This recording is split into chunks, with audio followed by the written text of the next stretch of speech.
As escavações em terrenos baldios próximos à residência de Neide Maria Maia Lopes começaram em meados de 1993. A polícia trabalhava com discrição, evitando alarde que pudesse alertar a suspeita ou gerar pânico na comunidade. Nos primeiros dias, nada foi encontrado. Os investigadores começavam a questionar se estavam no caminho certo.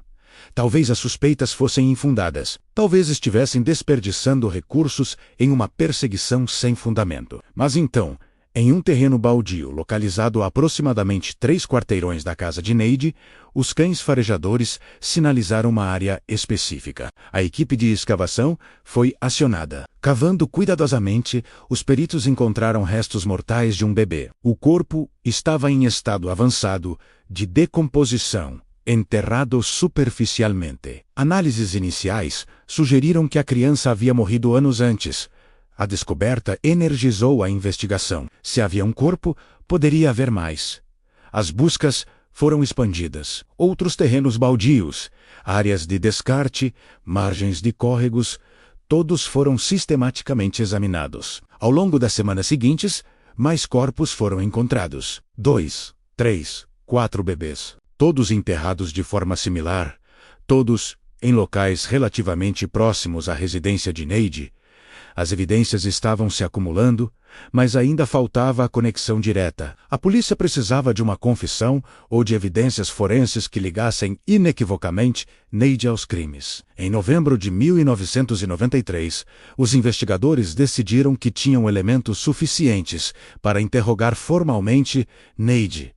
Ela foi convidada a comparecer à delegacia para prestar esclarecimentos sobre os desaparecimentos de bebês na região. Inicialmente, Neide negou qualquer envolvimento. Ela se mostrou surpresa e ofendida com as acusações. Afirmou que era apenas uma dona de casa comum, que jamais faria mal a uma criança. No entanto, confrontada com depoimentos de vizinhos que a viram com bebês que depois desapareceram. Confrontada com a proximidade geográfica entre sua residência e os locais onde os corpos foram encontrados, Neide começou a demonstrar nervosismo.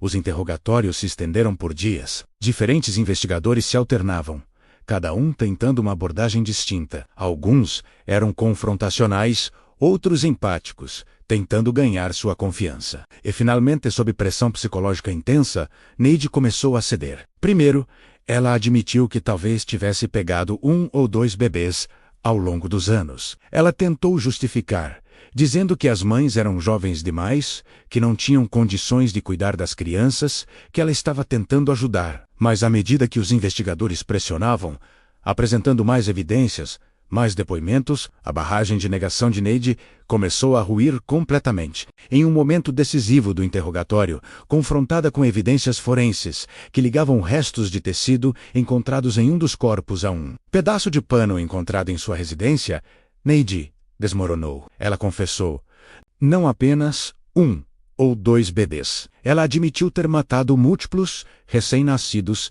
ao longo de décadas. A confissão de Neide foi registrada em detalhes pelos investigadores. Ela descreveu como identificava vítimas potenciais, como ganhava a confiança das mães, como pegava os bebês. Quanto aos assassinatos, ela forneceu detalhes que eram ao mesmo tempo vagos e perturbadores. Ela afirmou que sufocava os bebês pouco tempo depois de pegá-los. Não demonstrava remorso significativo, falando dos crimes com uma frieza que chocou até investigadores experientes. Quando questionada sobre os motivos, Neide não conseguiu fornecer explicação coerente. Ela mencionou vagamente que não suportava o choro dos bebês, que eles estavam melhor assim do que com mães que não podiam cuidar deles adequadamente. Psiquiatras forenses foram chamados para avaliar Neide.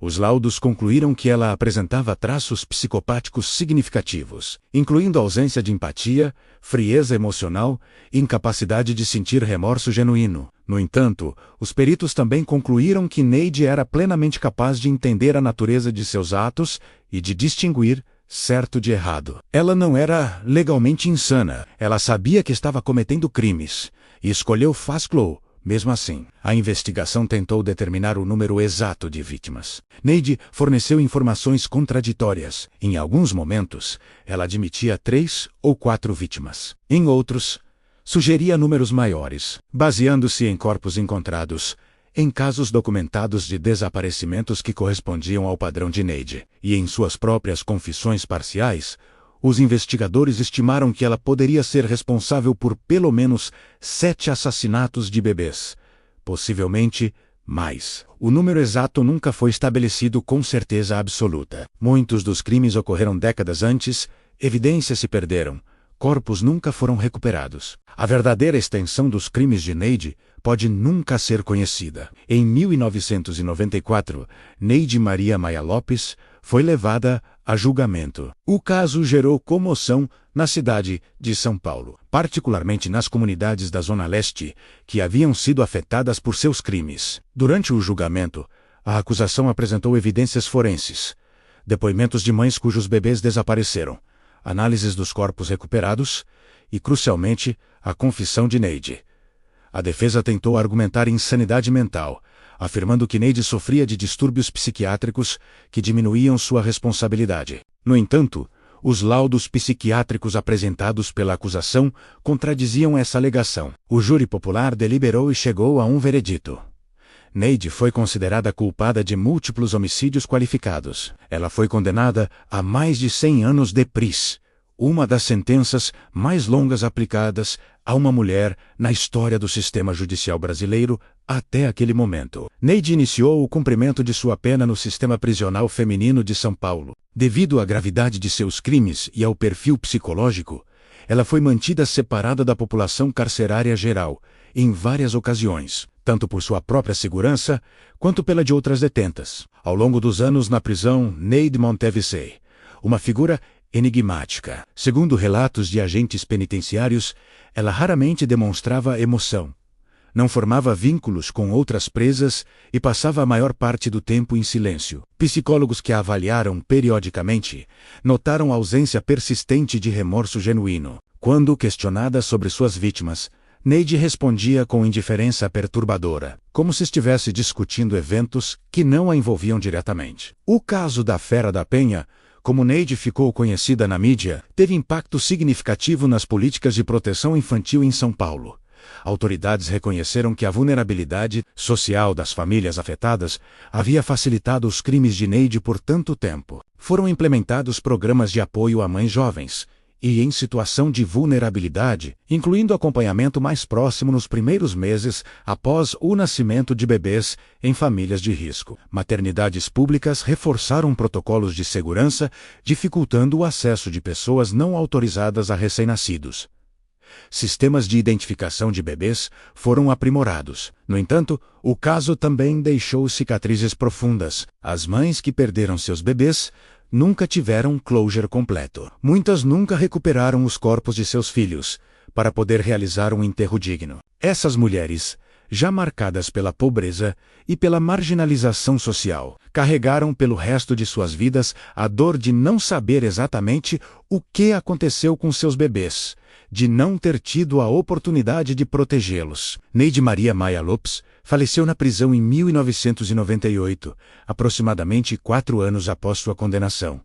Ela tinha 54 anos. A causa da morte foi relatada como complicações de saúde, embora detalhes específicos não tenham sido amplamente divulgados. Sua morte ocorreu sem que ela demonstrasse arrependimento real pelos crimes cometidos. Até o fim, ela manteve a mesma frieza emocional que caracterizara sua vida. O legado da Fera da Penha é sombrio. Ela representa um dos casos mais perturbadores de serial killer na história criminal brasileira, particularmente pela vulnerabilidade específica de suas vítimas, bebês recém-nascidos completamente indefesos. O caso também expõe as falhas sistêmicas que permitiram que Neide operasse por décadas sem ser detectada. A invisibilidade social das famílias pobres, a falta de recursos para investigações adequadas de desaparecimentos, a ausência de protocolos de proteção infantil robustos, tudo contribuiu para que ela pudesse continuar seus crimes por tanto tempo. Mais de 3 décadas após sua prisão. O caso da Fera da Penha continua a ser estudado por criminologistas, psicólogos forenses e especialistas em serial killers. Ele representa um exemplo raro de uma mulher serial killer cujas vítimas eram exclusivamente bebês. Um perfil criminal extremamente incomum, mesmo em estudos internacionais. A história de Neide Maria Maia Lopes nos lembra que o mal pode se esconder por trás das fachadas mais comuns, que monstros não têm necessariamente aparência monstruosa, que a mulher que cumprimenta na rua, que vive na casa ao lado, pode esconder segredos terríveis. E mais importante, nos lembra da responsabilidade coletiva de proteger os mais vulneráveis, de criar sistemas de proteção que não deixem crianças invisíveis ao abandono e à violência. Os bebês que Neide matou nunca tiveram chance de viver, de crescer, de realizar seu potencial. Eles foram roubados da vida antes mesmo de terem consciência de sua existência. E essa é talvez a tragédia mais profunda de todas.